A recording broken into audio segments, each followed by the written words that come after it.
Hello friends, स्वागत है आप सभी का खुशबू एकेडमी में। आज की क्लास में फ्रेंड्स मैं आपको बताऊंगी राज्य के नीति निर्देशक तत्व। ठीक है, जैसा कि फ्रेंड्स आप सभी लोग जानते हैं, आपकी जो क्लासेस चल रही है वो मैं फ्रेंड्स इस टाइम में आपको पढ़ा रही हूँ भारतीय संविधान। ठीक है, यानी कि हमारा जो है इंडियन कॉन्स्टिट्यूशन में आपको पढ़ा रही हूँ, जिसमें जो कि फ्रेंड्स आपके जो है 10 चैप्टर जो है कंप्लीट हो चुका है। ठीक है, 10 चैप्टर के बाद जो है फ्रेंड्स आज की क्लास में राज्य के नीति निर्देशक तत्व हैं। आज की क्लास में मैं आपको इसके बारे में बताऊंगी। और फ्रेंड्स देखिए, जो मैंने इसके पहले बताया है, यानी भारत का संवैधानिक विकास हो गया, आपका संविधान के विभिन्न प्रावधान व उनके स्रोत हो गए, भारतीय संविधान के भाग और भारतीय संविधान की जितनी भी अनुसूचियाँ थी, जितने भाग थे, ठीक है, इसके बारे में मैंने आपको बताया था। भारतीय संविधान की क्या क्या विशेषता है, उसकी उद्देशिका क्या है, प्रस्तावना क्या है, संघ व राज्य क्षेत्र के बारे में मैंने आपको बताया, नागरिकता के बारे में बताया, मूल अधिकार बताया, राज्य के नीति निर्देशक तत्व आज की क्लास में। ठीक है, तो जितना भी क्लासेस जो फ्रेंड्स आपकी चल चुकी हैं, अगर आपको कहीं से कोई डाउट हो तो आप कमेंट करके हमसे पूछ सकते हैं। ठीक है, सभी से रिक्वेस्ट है कि चैनल को सब्सक्राइब और वीडियो को लाइक कर लीजिएगा। ठीक है फ्रेंड्स, तो चलिए स्टार्ट करते हैं आज की क्लास हम। देखिए, सबसे पहले फर्स्ट क्वेश्चन यहाँ पे आपका दिया गया है, राज्य के नीति निर्देशक सिद्धांतों को भारतीय संविधान में शामिल किए जाने का क्या उद्देश्य है। यानी कि फ्रेंड्स यहाँ पे बात हो रहा है, जो हमारा राज्य का जो नीति निर्देशक तत्व है, ठीक है, जो नीति निर्देशक सिद्धांत है, इसको हमारे भारतीय संविधान में शामिल किए जाने का क्या उद्देश्य है, मतलब क्यों शामिल किया गया ये चीज़। तो देखिए फ्रेंड्स, सामाजिक और आर्थिक लोकतंत्र को स्थापित करने के लिए हमारे संविधान में नीति निर्देशक सिद्धांतों को शामिल किया गया। ठीक है, अगर आप एग्जाम में इस प्रकार से क्वेश्चन पूछा जाता है कि राज्य के जो नीति निर्देशक सिद्धांत है, इसको हमारे भारतीय संविधान में क्यों शामिल किया गया, इसका उद्देश्य क्या था, तो इसका बस फ्रेंड्स एक ही उद्देश्य था कि जो हमारा समाज है, समाज में आर्थिक व्यवस्था को, इसको क्या, लोकतंत्र को स्थापित करना। ठीक है, क्या है फ्रेंड्स, सामाजिक और आर्थिक लोकतंत्र को स्थापित करने के लिए। ओके, कंफर्म हुआ फर्स्ट क्वेश्चन। सेकंड पे चलते हैं हम लोग। देखिए सेकंड लाइन क्या कह रहा है। सेकंड लाइन में कह रहा है, कल्याणकारी राज्य की संकल्पना का समावेश संविधान के किस भाग में किया गया है। यानी कि फ्रेंड्स यहाँ बात हो रही है कि जो भी कल्याणकारी राज्य की जो संकल्पना का हम समावेश करते हैं, संविधान के किस भाग में किया गया है। तो देखिए फ्रेंड्स, जो अगर हम बात करें यहाँ पे जो कल्याणकारी राज्य की यहाँ बात हो रही, तो वो फ्रेंड्स राज्य के नीति निर्देशक सिद्धांतों में भाग 4 में किया गया है। ठीक है, समझ में आया सभी को, किस में किया गया फ्रेंड्स, भाग 4 में किया गया है। अब इसके बाद हम बात करेंगे थर्ड पॉइंट। थर्ड पॉइंट में कह रहा है, भारतीय संविधान में किसके अंतर्गत पंचायती राज प्रणाली की व्यवस्था की गई है। तो देखिए फ्रेंड्स, जो हमारा भारतीय संविधान है, इसके अंतर्गत जो पंचायती राज व्यवस्था है, जो पंचायती राज प्रणाली है, इसकी जो व्यवस्था की गई फ्रेंड्स, ये राज्य के नीति निर्देशक सिद्धांतों के अंतर्गत की गई है। और फ्रेंड्स देखिए, मैंने आपको कहा था ना, 10 चैप्टर हमारा जो कंप्लीट हुआ है, उसका जो है फ्रेंड्स मैं आपको PYQ करवाऊंगी, किस प्रकार से क्वेश्चन आंसर पूछा जाता है। ठीक है, तो आपको जो है फ्रेंड्स मैं नेक्स्ट क्लास में आपको करवाऊंगी। ठीक है, उसकी भी क्लास में आपको बताऊंगी, समझाऊंगी किस प्रकार से आपके एग्जाम में क्वेश्चन आता है। ऑल इंडिया आप किसी भी एग्जाम की तैयारी कर रहे हो, ठीक है, कोई भी गवर्नमेंट एग्जाम आप मान लीजिए, जैसे कि आपका SSC हो गया, UPSC हो गया, फिर आपका UP PCS हो गया, फिर आपका SSC रेलवे बैंक, किसी भी एग्जाम का तैयारी हो गया, सपोज दैट आप लोग मान लीजिए टीचिंग की तैयारी कर रहे हो, टेट हो गया, सुपर टेट हो गया, तो सभी एग्जाम में जो है फ्रेंड्स आपको संविधान से, यानी कि कॉन्स्टिट्यूशन से आपको जो है क्वेश्चन आंसर देखने को मिलता ही है। ठीक है, अब देखिए यहाँ पे नेक्स्ट क्या पॉइंट कह रहा है कि समान आचार संहिता राज्य के नीति निर्देशक सिद्धांतों का भाग नहीं है, किंतु समान नागरिक संहिता जो है वो नीति निर्देशक तत्व है। यानी कि फ्रेंड्स यहाँ पे कहा गया है, जो समान आचार संहिता है, ठीक है, ये क्या है, ये राज्य के नीति निर्देशक तत्वों का भाग नहीं है, बल्कि जो हमारा समान नागरिक संहिता है वो क्या है, वो नीति निर्देशक तत्व है। ठीक है, याद रखिएगा। इसके बाद अब देखिए नेक्स्ट कहेंगे, नेक्स्ट देखिए यहाँ पे कह रहा है कि नीति निर्देशक सिद्धांत क्या है। तो नीति निर्देशक सिद्धांत जो है फ्रेंड्स, ये वाद योग्य नहीं है। ठीक है फ्रेंड्स, क्या है ये वाद योग्य नहीं है। अब देखिए फ्रेंड्स, यहाँ पे कुछ पॉइंट यहाँ पे दिए गए हैं। नेक्स्ट पॉइंट देखिए यहाँ पे क्या कह रहा है, ध्यान से देखिएगा सभी पॉइंट्स को, सभी पॉइंट्स जो हैं आपके एग्जाम के लिए इंपॉर्टेंट है। देखिए फ्रेंड्स, यहाँ पे मैंने आपको कहा ना, इसके पहले मैंने आपको बताया ना कि समान आचार संहिता जो है वो राज्य के नीति निर्देशक तत्वों का भाग नहीं है, लेकिन जो समान नागरिक संहिता, यानी यहाँ पे फ्रेंड्स आपको देखने को मिल रहा है ये वर्ड कि समान नागरिक संहिता जो है, ये विधेयक जो है ये पारित करने वाला पहला राज्य कौन है। तो ये फ्रेंड्स कौन है, पहला राज्य उत्तराखंड है। याद रखिएगा, समान नागरिक संहिता जो है ये विधेयक पारित करने वाला पहला राज्य कौन है, तो उत्तराखंड है। ठीक है, इसके बाद देखिए फ्रेंड्स नेक्स्ट बात करेंगे। नेक्स्ट क्वेश्चन कह रहा है कि भारत के संविधान में समान कार्य के लिए समान वेतन के अधिकार का प्रावधान कहाँ किया गया है।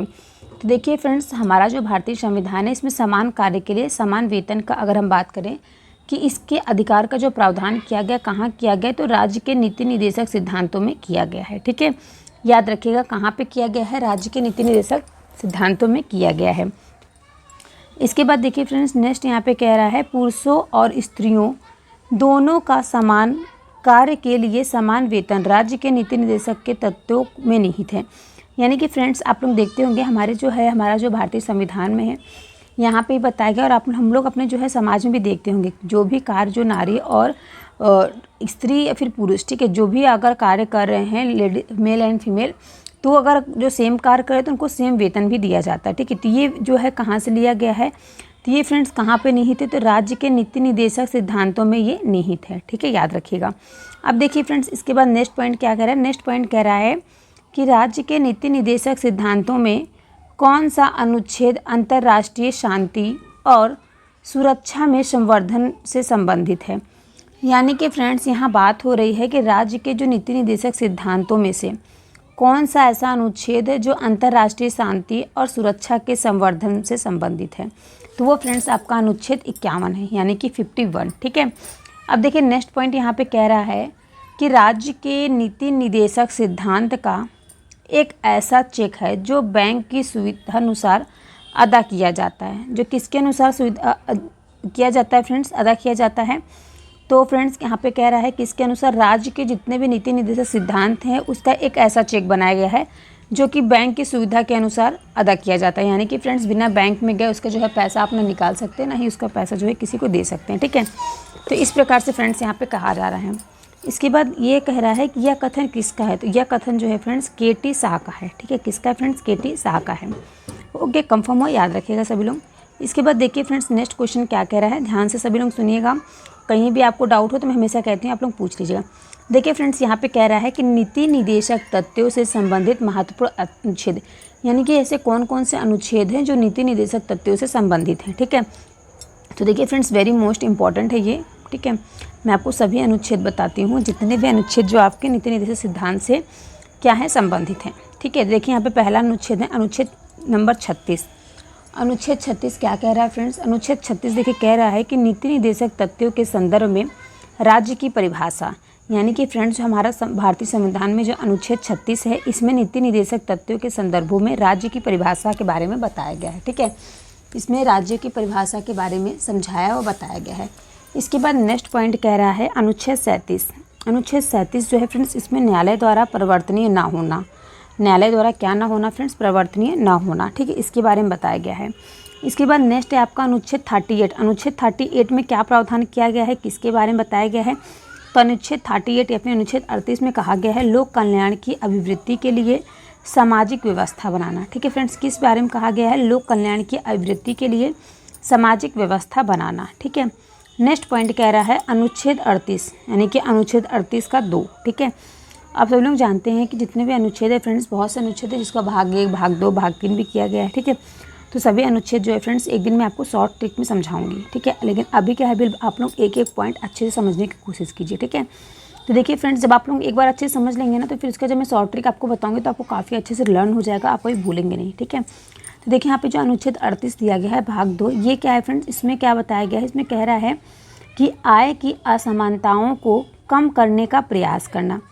यानी कि जो भी फ्रेंड्स आय, यानी कि जो भी सबको वेतन मिलता है, जो भी वेतन और भत्ते मिलते हैं, उसकी असमानताओं को कम करने का प्रयास करना। ठीक है, अब इसके बाद नेक्स्ट पॉइंट कह रहा है, नेक्स्ट पॉइंट देखिए फ्रेंड्स कह रहा है यहाँ पे अनुच्छेद 39। इसमें कह रहा है कि पुरुष स्त्री को समान रूप से जीविका के पर्याप्त साधन प्राप्त करने का अधिकार। यानी कि फ्रेंड्स, जो हमारा अनुच्छेद 39 का है, इसमें कह रहा है कि जितने भी स्त्री पुरुष जो भी समान जीविका या फिर जो समान कार्य कर रहे हैं उनको पर्याप्त साधन में प्राप्त करने का अधिकार है। ठीक है, इसके बाद नेक्स्ट देखिए 39 का खा क्या कह रहा है। 39 का खा देखिए फ्रेंड्स कह रहा है कि समुदाय के भौतिक संसाधनों का स्वामित्व व नियंत्रण इस प्रकार हो जिससे सामूहिक हितों की सर्वोत्तम रूप से प्राप्ति हो। किस रूप से फ्रेंड्स, यहाँ बात कह रहा है कि सामूहिक रूप से जो है सर्वोत्तम रूप से प्राप्ति की जाए। ठीक है, यानी कि जो हमारे समुदाय के भौतिक संसाधनों में से स्वामित्व व नियंत्रण इस प्रकार हों। जिसमें क्या हो सामूहिक रूप से क्या हो सर्वोत्तम रूप से प्राप्ति कर सकें। ठीक है, अब नेक्स्ट पॉइंट कह रहा है अनुच्छेद 39 का घ।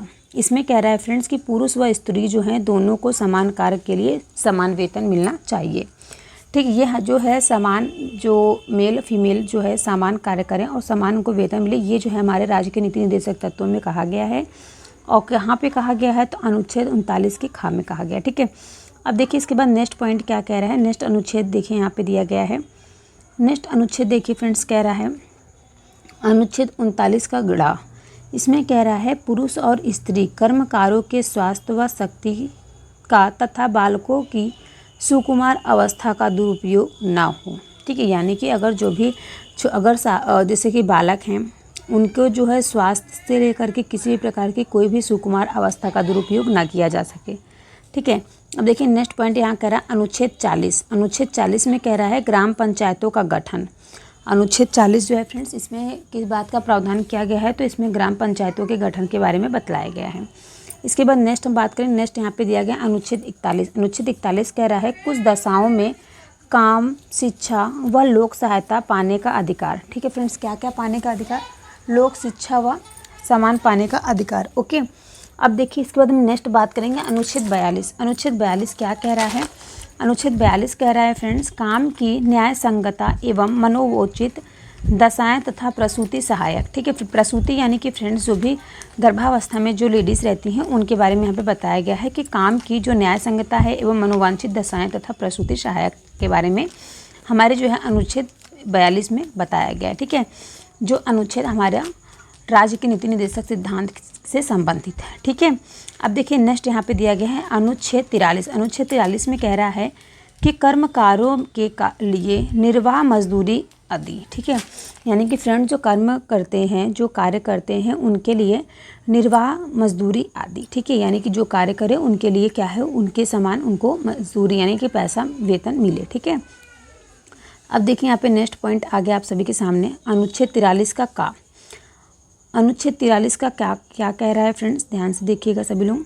अनुच्छेद 43 का का कह रहा है कि उद्योगों के प्रबंधन में कर्मकारों का भाग लेना। यानी कि फ्रेंड्स जो भी उद्योग यानी कि जो भी कोई कार्य कर रहा है, कारखाना खोला है या फिर कोई भी छोटा मोटा कार्य कर रहा है, उसमें क्या करे वो एक दूसरे की जो है जो अगर भागीदारी कर रहे हैं, सहायता कर रहे हैं, तो उनको भी क्या हो, उनको भी उनके साथ जो है उनके वेतन मिले। ठीक है, जितना वो कार्य कर रहे हो उस हिसाब से उनको भी वेतन दिया जाए। अब आप देखते होंगे बड़े बड़े फैक्ट्रियों में क्या होता है कि कोई लेवल 1 पे काम करता है, कोई लेवल 2 पे काम करता है, कोई लेवल 3 पे काम करता है। ठीक है, तो उस हिसाब से सबको जो है वेतन मिलना चाहिए। ठीक है, अब देखिए यहाँ पे बात हो रही है अनुच्छेद 43 के खामे। अनुच्छेद 43 के खामे कह रहा है सहकारी समितियों के स्वैच्छिक गठन, स्वायत्ता संचालन, लोकतांत्रिक नियंत्रण तथा व्यावसायिक प्रबंधन को बढ़ावा देना। ये सभी चीज़ें जो हैं फ्रेंड्स अनुच्छेद 43 के खामे कही गई हैं।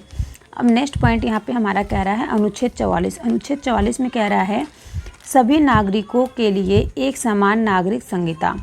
यानी कि फ्रेंड्स यहाँ पे बात कही गई है कि जितने भी नागरिक हैं सभी नागरिकों के लिए एक समान नागरिक संहिता, यानी कि जितने भी नागरिक हैं सभी को एक समान नागरिकता प्राप्त होनी चाहिए।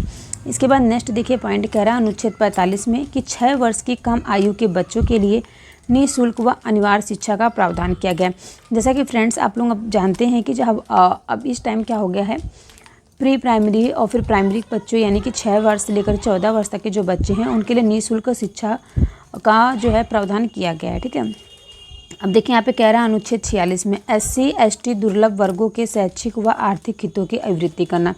यानी कि फ्रेंड्स आप सभी लोग जानते हैं जितने भी आप भी आजकल जितने भी फॉर्म वगैरह भरे जा रहे हैं उसमें क्या होता है SC ST के लिए बहुत ही ज़्यादा छूट रहता है। ठीक है, जबकि आप देखते होंगे जनरल के लिए, OBC के लिए और फिर SC के लिए। ठीक है, सभी के लिए अलग अलग फ़ीस दी रहती है कि सभी को कितना कितना फ़ीस देना है। फ़ीस की तो बात ही नहीं फ्रेंड्स, यहाँ पे तो मतलब उनको हर एक तरीके से उनको छूट दी रखी है। ठीक है, तो यहाँ पे उसी के बारे में क्या है अनुच्छेद 46 में बताया गया है। ठीक है, अब बात करेंगे अनुच्छेद 47 का। अनुच्छेद 47 में देखिए फ्रेंड्स कह रहा है कि पोषाहार स्तर और जीवन स्तर तथा लोक स्वास्थ्य में सुधार तथा हानिकारक नशीले पदार्थों के उपभोग पर प्रतिबंध। यानी कि फ्रेंड्स यहाँ पे कह रहा है कि पोषाहार यानी कि जो भी इंसान को पोषक है, जो भी लोग खा रहे हैं उसमें क्या हो स्वास्थ्य के लिए सुधार किया जाए, और जो भी व्यक्ति नशीले पदार्थ का उपभोग कर रहे हैं फिर खा रहे हैं उस पर क्या किया जाए, प्रतिबंध लगाया जाए। ये बात किस में कही गई है फ्रेंड्स, ये बात जो है भारतीय नीति निर्देशक तत्व जो है जो राज्य के नीति निदेशक सिद्धांत बताया गया है, इससे जो महत्वपूर्ण अनुच्छेद है अनुच्छेद 47 में इस बात को प्रावधान दिया गया है। अब देखिए हम नेक्स्ट बात करेंगे, नेक्स्ट अनुच्छेद 48। अनुच्छेद 48 क्या कह रहा है फ्रेंड्स? अनुच्छेद 48 जो कह रहा है कृषि और पशुपालन में आधुनिक और वैज्ञानिक प्रणालियों का प्रयोग करना, गायों, बछड़ों तथा अन्य दुधारू पशुओं के वध पर प्रतिबंध एवं उनकी नस्ल में सुधार के प्रयास करना। यानी कि फ्रेंड्स जो हमारा अनुच्छेद 48 है इसमें कहा जा रहा है कि कृषि के लिए, यानी कि जो भी व्यक्ति खेती करते हैं या फिर पशुपालन करते हैं उसमें क्या हो, आधुनिक और वैज्ञानिक प्रणालियों का भी प्रयोग किया जाए। इसके बाद गाय, बछड़ों तथा अन्य दुधारू पशुओं के वध पर प्रतिबंध, यानी कि फ्रेंड्स आप लोग देखते होंगे गाय बछड़े को क्या कहता है, बहुत से लोग क्या करते हैं उनको जो है मार के उनका जो है वो खाते हैं, मतलब बहुत ही गलत जो करते हैं वो लोग। और फ्रेंड्स एवं उनकी जो नस्लों में भी सुधार के प्रयास किए जाएँ। यानी कि फ्रेंड्स जो भारतीय संविधान के अनुच्छेद 48 में कृषि के लिए और पशुपालन के लिए जो है आधुनिक सुधार की बात कही गई है। अब देखिए यहाँ पे बात करेंगे हम अनुच्छेद 48 के, अनुच्छेद 48 के बारे में। अनुच्छेद 48 में देखिए फ्रेंड्स कहा गया है पर्यावरण का संरक्षण व संवर्धन और वन तथा वन्य जीवों की रक्षा करना। तो देखिए फ्रेंड्स पर्यावरण का संरक्षण व संवर्धन जो है, अब देखिए यहाँ पे एक क्वेश्चन बनता है कि पर्यावरण दिवस कब मनाया जाता है, तो फटाफट से सभी लोग जो है जल दिवस और पर्यावरण दिवस कमेंट करके बताइए कितने लोगों को पता है। यही सबसे फ्रेंड्स ऐसे ही क्वेश्चन बनता है एग्जाम में आपके, तो इस प्रकार से क्वेश्चन मैंने भी आपसे पूछा है, तो आप लोग फटाफट से कमेंट करके ज़रूर बताइएगा कि पर्यावरण दिवस कब मनाया जाता है, जल दिवस कब मनाया जाता है। ठीक है, अब देखिए फ्रेंड्स यहाँ पे बात हो रही है पर्यावरण का संरक्षण व संवर्धन और वन तथा वन्य जीवों की रक्षा करना। यानी कि फ्रेंड्स अभी आपने देखा था कुछ टाइम पहले ही हैदराबाद में जो हुआ था, किस डेट को हुआ था कमेंट करके आप लोग बताइएगा। हैदराबाद में बहुत से ज़मीन को जला दिया गया, वहाँ पे कितने सारे जंगली जानवर थे और पेड़ पौधे सभी को नष्ट कर दिया गया। ठीक है, रातों रात कटाई करवा दी गई और उसमें आग लगा दिया गया। अब देखिए नेक्स्ट यहाँ पे कह रहा है अनुच्छेद 49। तो अनुच्छेद 49 देखिए फ्रेंड्स अगर हम अपने जंगल को फिर अपने यहाँ जितने भी आसपास जो भी पेड़ पौधे हैं उनको अगर हम लोग काट के पेड़ पौधे नहीं लगाएंगे तो हमें क्या होगा, हमारा जो ऑक्सीजन लेवल है ये कम हो जाएगा, सांस लेने में प्रॉब्लम होगा। तो इसलिए फ्रेंड्स कहा जाता है कि आप जितना ज़्यादा से ज़्यादा हो सके पेड़ पौधे अपने घर के आसपास लगाएं, ताकि आप जो है अगर लगा नहीं पा रहे पेड़ पौधे तो कम से कम जो पेड़ पौधे हैं उनको काटे ना। ठीक है, क्योंकि पेड़ पौधे हमारे जीवन के लिए बहुत ही ज़्यादा लाभदायक हैं। अब देखिए यहाँ पे 49 की बात करेंगे। अनुच्छेद 49 में कह रहा है राष्ट्रीय महत्व के कलात्मक या ऐतिहासिक अभिरुचि वाले स्मारकों या स्थानों या वस्तुओं का संरक्षण करना। यानी कि फ्रेंड्स जैसा कि आप लोग जानते हैं राष्ट्रीय महत्व के कलात्मक एवं ऐतिहासिक अभिरुचि वाले स्मारक, जैसे कि फ्रेंड्स अभिरुचि वाले स्मारक आप जान लीजिए लाल किला हो गया दिल्ली का, और ताजमहल हो गया आपका, इसके बाद आपका गेट ऑफ इंडिया हो गया, बहुत से ऐसे हैं XYZ। तो आप लोग मान लीजिए ये सब जो इतने भी ऐतिहासिक अभिरुचि वाले स्मारक हैं उनको क्या किया जाए, उनको संरक्षण किया जाए, उनका देखभाल किया जाए, उनकी समाज के अच्छे से उनकी रखा जाए। ठीक है, अब देखिए यहाँ पे बात करेंगे अनुच्छेद 50 के। अनुच्छेद 50 जो है फ्रेंड्स इसमें कार्यपालिका से न्यायपालिका का पृथक्करण किया गया है, यानी कि कार्यपालिका से न्यायपालिका को अलग किया गया है। ठीक है, अब नेक्स्ट है यहाँ पे अनुच्छेद 51। अनुच्छेद 51 में कह रहा है अंतर्राष्ट्रीय शक्ति और सुरक्षा की अभिवृत्ति। अनुच्छेद 51 जो है फ्रेंड्स ये अंतर्राष्ट्रीय शक्ति और सुरक्षा की अभिवृत्ति की बात करता है। ठीक है, अब देखिए फ्रेंड्स यहाँ तक मैंने आपको बताया, अगर किसी को कोई डाउट हो या फिर कहीं से किसी को कोई चीज़ ना समझ में आई हो तो आप हमसे कमेंट करके पूछ सकते हैं। अब देखिए फ्रेंड्स मैंने आपको आज की क्लास में राज्य के नीति निदेशक सिद्धांत के बारे में बताया। तो देखिए फ्रेंड्स यहाँ पे जितना भी क्वेश्चन मैंने आपको बताया सभी चीज़ें आपको इंपॉर्टेंट बताई। तो एक चीज़ और सुन लीजिए, जो मूल अधिकार है वो कानूनी रूप से मान्य है, जबकि नीति निदेशक तथ्यों को नैतिक एवं राजनीतिक मान्यता प्राप्त है। यानी कि फ्रेंड्स जो हमारा राज्य का नीति निदेशक तत्व है ये क्या है, इसको जो है नैतिक एवं राजनीतिक मान्यता जो है इसको प्राप्त की गई। ठीक है, तो फ्रेंड्स क्लास कैसी लगी कमेंट बॉक्स में ज़रूर बताइएगा, और सभी से रिक्वेस्ट है कि चैनल को सब्सक्राइब, वीडियो को लाइक कर दीजिएगा। आज की क्लास मैंने आपको राज्य के नीति निदेशक सिद्धांत बताएं, जो कि आज की आपकी 11वीं क्लास थी। कल की आपकी 12वीं क्लास है, 12वीं क्लास जो कि फ्रेंड्स कल की क्लास में मैं आपको मूल कर्तव्य के बारे में बताऊंगी। ठीक है, मूल कर्तव्य आपके क्या क्या हैं और कौन कौन से मूल कर्तव्य हैं, नागरिकों के लिए 11 मूल कर्तव्य कौन कौन से बताए गए हैं। अब देखिए फ्रेंड्स कल की आपकी जो मूल कर्तव्य वाली क्लास हो जाएगी ना, उसके बाद फिर मैं आपको बताऊंगी राष्ट्रपति के बारे में। ठीक है, तो क्लास जितनी भी फ्रेंड्स आपकी चल रही हैं सभी इंपॉर्टेंट्स क्लास चल रही हैं, और डेली में एक भी चैप्टर नहीं छोड़ रही हूँ, सारे चैप्टर जो है मैं एक एक करके लेते हुए चल रही हूँ। और ये भी मैं आपसे भी कह चुकी हूँ कि मैं जो है आपको क्लास कंप्लीट होने से पहले मैं बीच बीच में आपको जो है ऑप्शनल क्वेश्चन आंसर कराती जाऊँगी, जिस प्रकार से आपके एग्जाम में पूछे जाते हैं। ठीक है, तो बस सभी लोग फ्रेंड्स साथ दीजिए, क्लास अटेंड कीजिए और अपने दोस्तों में भी शेयर कीजिए ताकि सभी लोग जो है ज़्यादा से ज़्यादा क्लास को देख सकें। ठीक है, आप क्लास को नोट्स नहीं बना सकते तो मत बनाइए, आप केवल क्लास को 1 से 2 बार सुन लेंगे तो आपको खुद अच्छे से समझ में आ जाएगा। ठीक है, तो मिलते हैं हम नेक्स्ट क्लास में। सभी को धन्यवाद।